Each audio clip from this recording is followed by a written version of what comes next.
retrouve tout de suite Julie Dungeloff à Tel Aviv. Quelle est la situation et après 10 jours de guerre, comment réagit la population israélienne ?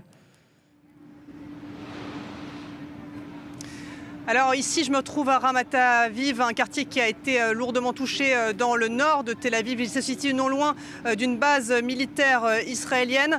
Je ne peux pas m'approcher davantage du lieu du site puisque la police israélienne m'en a empêché. Ce que je peux vous dire, c'est qu'il y a un immeuble qui s'est effondré. Selon les secouristes avec lesquels j'ai pu parler, il y aurait une quinzaine de blessés ici. D'autres lieux ont été touchés dans le pays. Claire Duhamel en parlait un peu plus tôt. On pense notamment à Haïfa, mais c'est lié à une défaillance d'un missile antiaérien israélien. Et puis un autre lieu à 23 km de Tel Aviv, sans qu'on en sache beaucoup plus pour le moment. Il y a 86 blessés en tout selon le ministère de la Santé israélien. La plupart sont des blessés légers. Là aussi, les chiffres pourraient évoluer au fur et à mesure de la journée.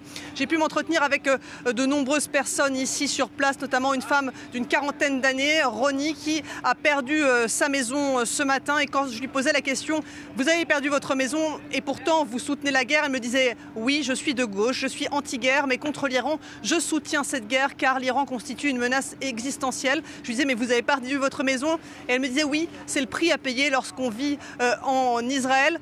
Claire le disait tout à l'heure, c'est vraiment une offensive qui est soutenue par une grande majorité de la population juive israélienne.